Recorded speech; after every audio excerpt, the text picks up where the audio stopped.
Chapter 63 Sacred Objects, Leviticus 24, 1-9.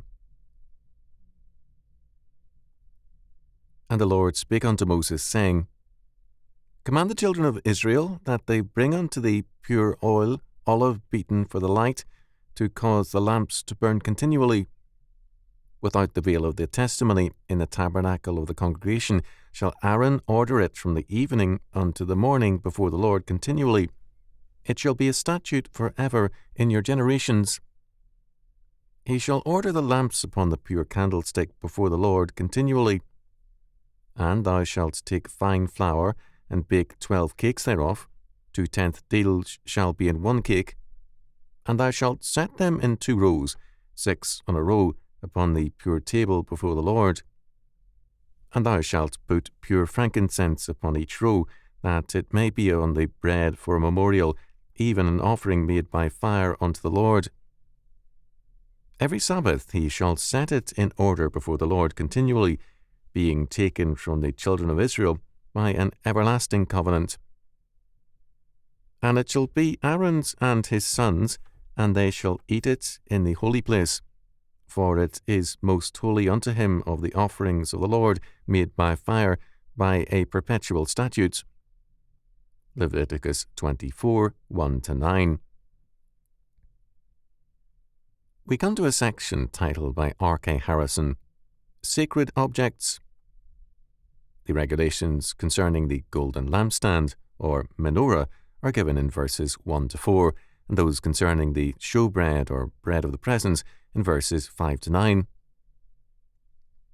Before considering the details of either, let us examine the facts of sacred objects. To the modern mentality, the concept seems remote and simply a relic of more primitive ways in religion. The Bible not only has much to say about sacred objects, but also declares that the goal of history is to make all persons, things, and objects sacred. In our first chapter, on Zechariah 14, 20 and 21, we saw that God's purpose is that, by means of His law, His covenant people will in due time make all things sacred. Anti-Christianity seeks either to desacralize the world, to strip it of all association with God, or to sacralize it on anti-Christian terms. The beatnik movement began such a systematic attempt. Thus, Michael McClure, in his Peyote poem, describes drugs as a means of realizing divinity. Allen Ginsberg, in Footnote to Howell, declares that all things are holy as they are, including the homosexuals. In this anti-Christian perspective, Christianity is the enemy of fallen man's natural holiness. In Scripture, not only are we called to be holy, sanctify yourselves therefore, and be ye holy, for I am the Lord your God, Leviticus 27, but times, objects, and places are also declared to be holy. This concept has now been transferred to the modern state. State holidays have replaced holy days, and we speak of national treasures and shrines. It is an act of perversity to deny that Christianity should have sacred times, objects, and places. The golden lampstand, Exodus 25, 31-40, 27, 20 and 21, was to be kept burning continually in the holy place, which otherwise would have been dark. It was the duty of the high priest each day to care for the lamps, and at the beginning he lit them, Numbers 8:3. The golden lampstand was thus an artificial man-provided light in the holy place. God provides the salvation, but it is the new man who provides the light to blot out the darkness. Of Jesus Christ we are told, that was the true light which lighteth every man that cometh into the world, John 1:9. All who are in Christ are now the light of the world. According to our Lord, ye are the light of the world. A city that is set on a hill cannot be hid. Neither do men light a candle and put it under a bushel, but on a candlestick, and it giveth light unto all that are in the house. Let your light so shine before men, that they may see your good works and glorify your Father which is in heaven. Matthew 5:14-16. God is able to provide light in all places, but He has made it our duty to carry Christ's light into all the world. If we fail to do so, even the holy place becomes dark.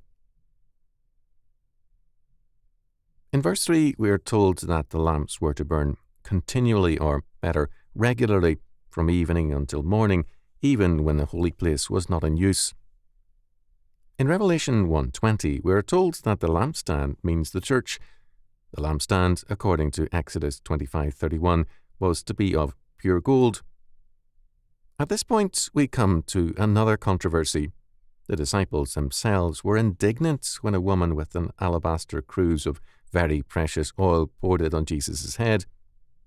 They demanded, "To what purpose is this waste? For the ointment might have been sold for much and given to the poor."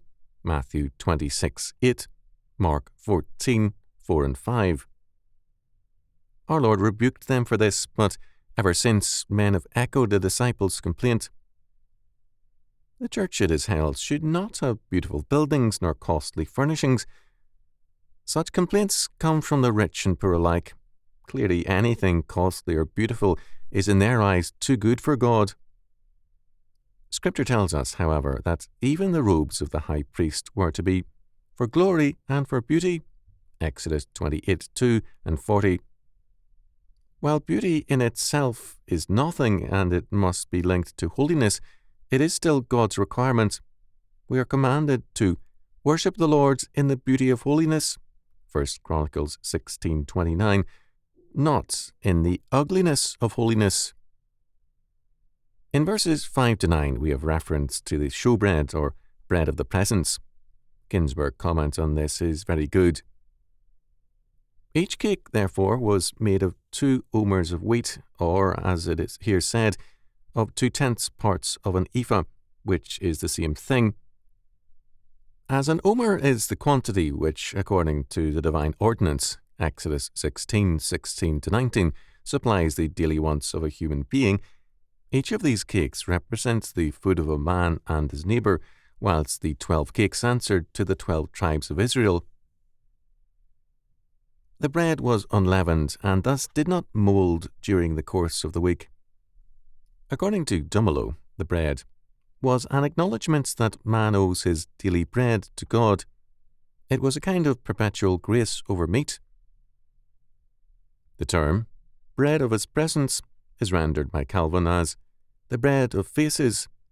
He wrote, "This is no ordinary symbol of God's favour, when he descended familiarly to them as if he were their messmate.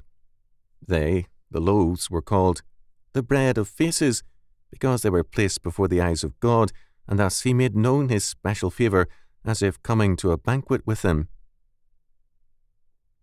Wenham is right in stating that, like circumcision and the Sabbath, the bread of the present set forth the fact of the covenant between God and his people. We have God's covenant presence, where his law word is obeyed, and where all that belongs to God is treated with reverence as sacred. This applies to all things connected with worship, all sacred objects. It covers us and our resources and money, all the earth which is the Lord's, Psalm 24:1. Instead of desacralizing all things, we work to bring all things and every thought captive to Christ, 2 Corinthians 10:5. We work to reverse the fall and to reverse the retreat of faith. Under the influence of pietism, Christianity has withdrawn to the inner life of man and left the world to the state. The world is seen as under the jurisdiction not of Christ, but of the state. Freud, recognizing this situation, held that to destroy Christianity, the best means would be to reduce guilt and the problems of man's mind to scientific problems with scientific solutions. There is no further ground left for retreat. Either Christians recapture every area of life and thought, or face the judgment of God,